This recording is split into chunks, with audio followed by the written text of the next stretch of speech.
Let me ask you something, and I need you to be completely honest with yourself right now. Have you ever sat down at a table, feeling good, feeling sharp, feeling like today is the day, and then, without any single dramatic moment, just slowly fell apart? You didn't flip a table. You didn't rage quit. You didn't even feel that angry.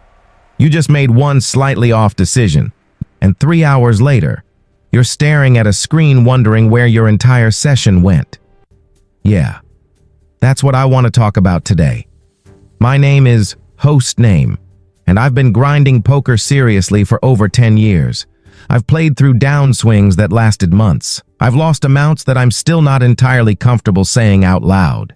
I've been the guy who studied 6 hours a day, understood the theory cold, and still somehow found a way to bleed chips in ways that made no strategic sense whatsoever.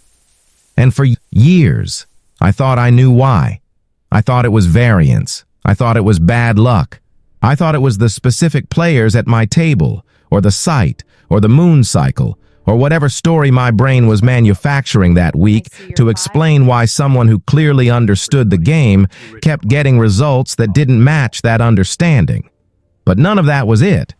There is one specific trigger, and I'm going to call it a trigger because that's exactly what it is, that silently activates in the background of your game and systematically dismantles everything you've built. And the truly insane part? Most of the time you don't feel it happening. You think you're fine. You think you're making reasonable decisions. You're not even aware the trigger is active.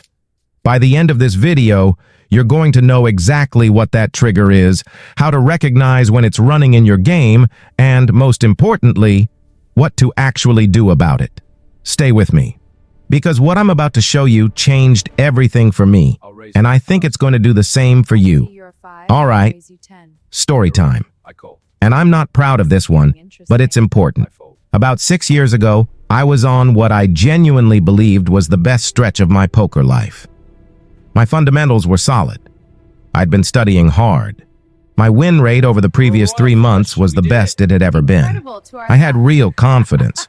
Not the fake, I'm telling myself I'm confident kind, but the real kind. The kind that comes from actually seeing results. Then March happened. It started with a 2-outer on the river. Standard. Fine. I've lost to 2-outers before. I'll lose to 2-outers again. I moved on. Then the next session I ran kings into aces, got it in good, lost, still fine. Then I ran a flush draw into a set and missed.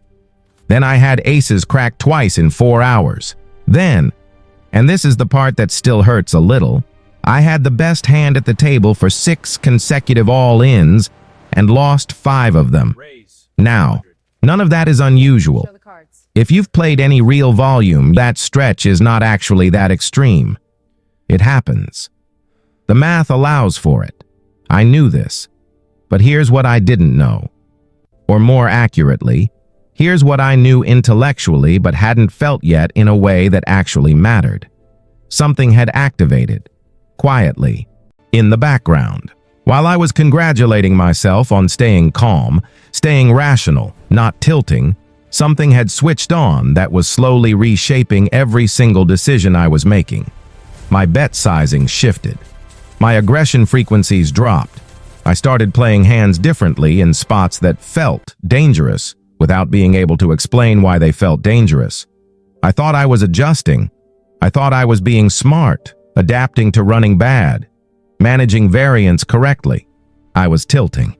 I just didn't look like it from the outside, and that's exactly what makes this trigger so devastating. By the end of that month, I had lost more than I cared to admit, not just to variance started it, the trigger finished it, and I still hadn't named what the trigger actually was. Before I get to the reveal, and I promise it's coming, I need to reframe something that most players get completely wrong. When people hear the word tilt, they picture a very specific image. The guy who punches the monitor. The guy who shoves all in with 72 offsuit 3 hands after a bad beat. The guy who's visibly, obviously, dramatically angry at the table. The guy who everyone at the table can see is on fire. That's one kind of tilt. And yes, it's a real thing, but it's also the least common form of tilt among serious players, because serious players know about that version. They've felt it, they've recognized it, they've built some defenses against it. If you're watching a channel called Mind of a Grinder, I'm guessing you're not the guy flipping tables. The tilt that actually destroys grinders is quieter, much quieter. It's the version that doesn't announce itself. There's what I call procedural tilt, where your mechanics slowly shift without you noticing. Bet sizes drift. Frequencies change. You start playing hands that are technically correct but slightly off in ways that are hard to articulate. You're not doing anything obviously wrong. You're doing everything slightly wrong. There's identity tilt, where a stretch of bad results starts quietly reshaping how you see yourself as a player. You stop making the aggressive plays you normally make, not because you've analyzed them as wrong, but because some part of you has started to wonder if you're actually as good as you thought. The doubt is almost subconscious, but it's there, and it's governing decisions. There's what I call anticipatory tilt, where you're not reacting to something that happened. You're pre-reacting to something you're afraid is going to happen. You've been running bad for 2 weeks, and somewhere in the back of your brain, you're already bracing for the next bad thing, which means you're not actually playing the situation in front of you. You're playing your fear of what might come next. All of these feel different from traditional tilt. None of them feel like tilt at all, honestly. They feel like adjustments, like caution, like wisdom. They're not. Let me tell you about a situation that I think most serious players will recognize immediately. Picture this. A player, let's say a solid, studied reg with years of experience, sits down after a brutal week. Down 7 buy-ins. Nothing catastrophic, just steady, grinding, demoralizing losses. He knows his game is fine. He's reviewed the hands. The spots were mostly good. Variance was brutal. He sits down for a new session determined to play his A game. And for the first hour, he does. Solid, clean, nothing egregious. Then he gets into a big pot, plays it well, and loses to a 2-pair on the river that he had no way to see coming. Fine. He moves on. But now something shifts. The next time he's in a spot where he should be 3-betting for value, he just calls. Not because calling is correct. 3-betting is clearly better. He just calls. When he reviews it later, he can't fully explain why. Didn't feel like the right moment, he writes in his notes. The next spot, he has the clear bluff opportunity. The board favors his range. The opponent has capped their range. The bet is mathematically sound. He checks. Didn't want to spew, he writes. 2 hours later, he's down 3 buy-ins more, having played what felt, the entire time, like disciplined, careful, controlled poker. Does this sound familiar? Because here's what's actually happening in that player's brain. And this is where we start getting close to the real answer. His brain has secretly reclassified the goal of the session. Without his conscious awareness or permission, the question, what is the highest EV play here, has been quietly replaced by a different question. What play is least likely to result in more loss? Those two questions look similar. They are not the same, and the answers they produce are completely different. Let's talk about the mistakes, because this is the part where you're going to recognize yourself, and it's going to be slightly uncomfortable, and that's fine. Discomfort means we're getting somewhere real. Mistake number 1, the phantom adjustment. This is where you're running bad and you decide, rationally, responsibly, that you need to tighten up and play more carefully, which is sometimes correct. But what usually happens is that tighten up becomes a blank check for your fear to spend however it wants. You fold spots that weren't that marginal. You avoid 3-bet pots that your strategy calls for. You check back rivers that should be bet. And you feel disciplined the entire time. You feel like you're being smart. You're not.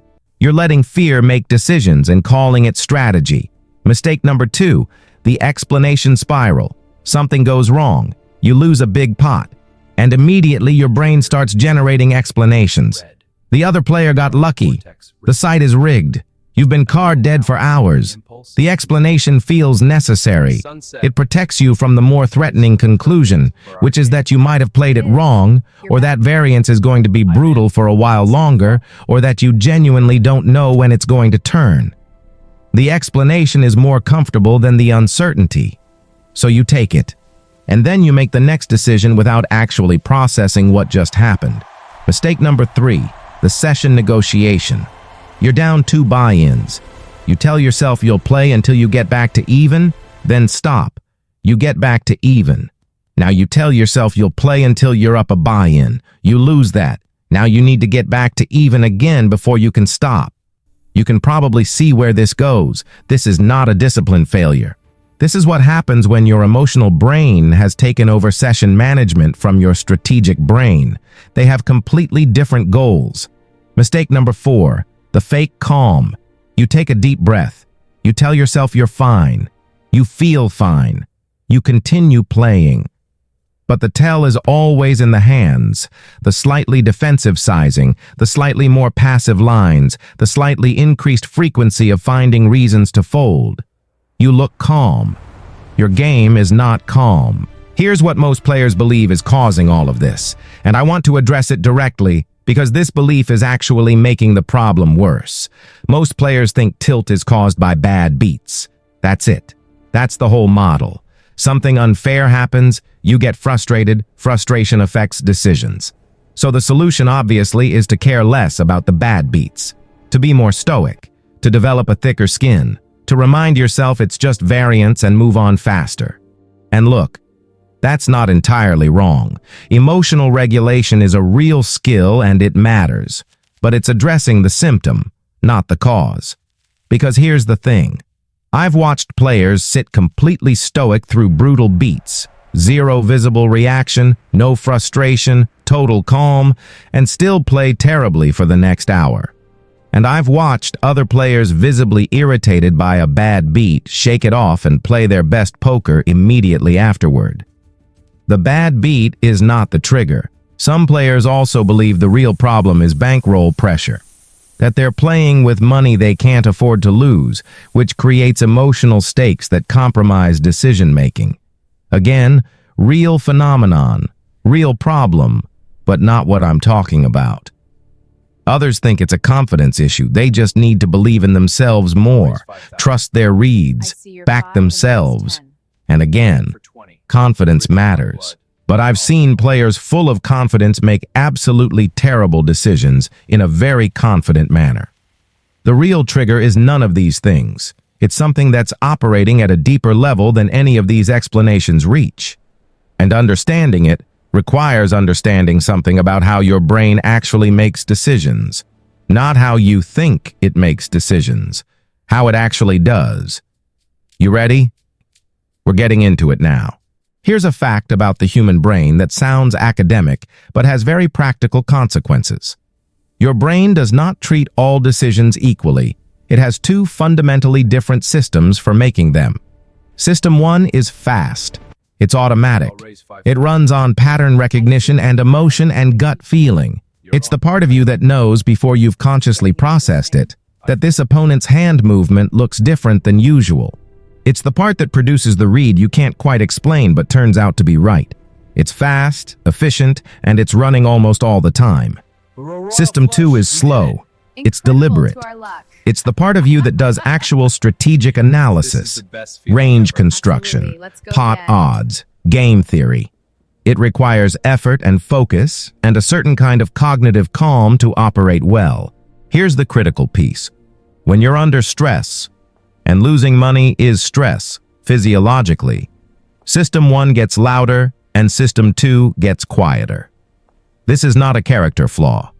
This is a fundamental feature of how human cognition works under threat. Your brain prioritizes survival-oriented fast thinking over careful analytical slow thinking when it perceives danger, which means that when you're running bad, the part of your brain that does actual strategic thinking is specifically handicapped by the emotional state created by running bad. The worse things go, the worse your analytical capacity gets. The worse your analytical capacity gets, the worse things go. This is the loop, but it's still not the trigger. The trigger is what activates this loop in the first place, and it's something that almost nobody talks about. The trigger is this: loss of narrative control. Let me explain. Humans are narrative creatures. We don't just experience events, we organize them into stories. And those stories need to make sense. They need to have a logic where effort and skill and good decisions lead to good outcomes. When that narrative holds, we feel stable, competent, in control. Poker breaks that narrative constantly. You can make every single correct decision and still lose. Repeatedly, for extended periods. And your brain, which is desperately trying to maintain the story where your competence controls your outcomes, starts to panic. Not visibly, not dramatically, quietly, in the background. It starts generating alternative narratives. Maybe I'm not as good as I thought. Maybe the game has changed and I haven't kept up. Maybe this site is rigged. Maybe I have some deep leak I can't see.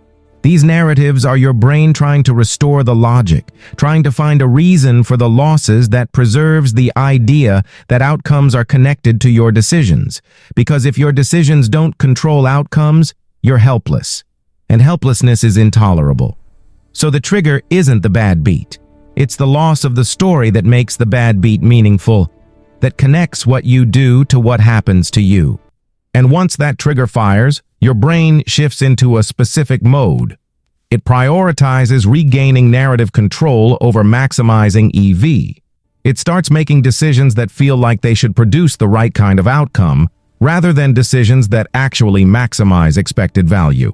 You check when you should bet because checking feels safer, and feeling safe is part of regaining narrative control. You fold when you should call because folding feels like a decision you made, rather than a result that happened to you. You're not playing poker anymore. You're trying to feel like you're in control of something. This is the trigger. This is what's running in the background of almost every serious tilt episode I've ever seen or experienced. So how do you know if this trigger is active in your game right now? Here's the honest checklist. Are you finding yourself in sessions where nothing feels dramatically wrong, but you're consistently ending up with less than you started? Not because of one big blow-up, but because of 100 small decisions that were each slightly off. Second, when you review your hands, do you find spots where you can identify the better play fairly easily in the calm of review, but can't explain why you didn't make it at the time? Not ignorance. You knew the play. You just didn't make it. Third, are you currently playing any spots more passively than your usual strategy, without a clear strategic reason? 3 less, betting smaller, folding more in marginal spots? If yes, is that backed by actual analysis of your opponents, or does it just feel right, given how things have been going? Fourth, when you're in a hand, are you aware of your current session results? Actively aware. Are you calculating what the outcome of this hand would mean for whether you're up or down? If the answer is yes, the narrative trigger is very likely active. You're not playing the hand, you're playing the story of your session. Fifth, have you been explaining your losses primarily through external factors, variance, bad luck, specific situations, while explaining your wins primarily through your own skill? If yes, your brain is actively protecting a narrative about your competence, which means it's also governing your decisions to maintain that narrative. If you said yes to 2 or more of those, I'm not saying you're on massive tilt. I'm saying the trigger is active. And you should know that because knowing it is the beginning of being able to do something about it. All right, practical stuff. What do you actually do with this? Step 1. Name it when it happens. This sounds absurdly simple, and it is absolutely the most important step. The trigger operates best in the dark. The moment you can say out loud or in your head, my brain is currently trying to regain narrative control, and it's affecting my decisions. You have partially neutralized it. Not completely, but partially. The naming activates system 2. It creates just enough distance between the trigger and the decision. Step 2. Separate the 2 questions. Before you act in a hand, consciously ask yourself, am I asking what's the highest EV play? Or am I asking what play feels safest right now? If you can't answer that honestly, that's the answer. Default to the strategic question. The emotional question is never the right guide. Step 3. Redefine what control means. Your brain wants control. Give it a different version of control to work with. You can't control outcomes, but you can control your process, your preparation, your decision quality, your review habits, your session management. Redirect your brain's need for narrative control toward those things. I can't control variance. I can control whether I'm making the best decision available to me right now. That's a story your brain can work with. Step 4. Build an exit protocol. Before every session, decide in advance. At what point do I leave and what are the conditions? Not, I'll stop when I feel like stopping. Because when the trigger is active, you will never feel like stopping at the right time. Set a real stop loss. Set a session length. Commit to both before you sit down. The trigger cannot override a pre-commitment the same way it can override an in-the-moment decision. Step 5. Do the boring debrief. After every session, every single one, spend 10 minutes writing down 2 things. The decisions you're proud of and the decisions where you can feel you weren't asking the right question. Not results. Decisions. This builds the habit of evaluating your process rather than your outcomes. Slowly, over time, it rewires what your brain uses to construct its narrative of whether you're doing well. None of these steps will eliminate the trigger, but they'll give you enough awareness and enough structure to keep it from making decisions for you. Let me bring this home. Everything I've talked about today connects to one central truth. Poker is the only game in the world that systematically punishes correct decisions, often for extended periods, and then demands that you keep making those correct decisions anyway, without the results to validate them, without the narrative your brain needs to feel stable, with real money, real time, and real identity on the line. That's not a game. That's a psychological obstacle course. And the players who thrive long-term in that environment are not the ones without the trigger. Everybody has the trigger. They're the ones who've built enough awareness to see when it's active, enough structure to stop it from making decisions, and enough philosophical resilience to keep trusting their process when the results aren't showing up yet. You are not broken. The trigger firing doesn't mean you're weak or you don't belong in this game or that your skill isn't real. It means you're human. It means your brain is doing what evolution built it to do, protect the story of your competence. The job is just to notice when it's doing that and choose your decisions from a different place. 6 years ago, after that brutal march I told you about at the start, I hit a point where I genuinely considered quitting. Not dramatically, just quietly. I thought maybe I'd reached my ceiling. Maybe I wasn't cut out for the mental demands of this game at a serious level. Instead, I spent 6 months doing almost nothing except understanding my own psychological patterns.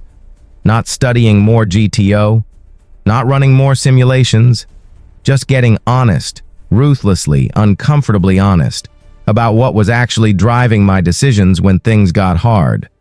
What came out of that was the framework I shared with you today, and my results over the following year were the best of my entire career.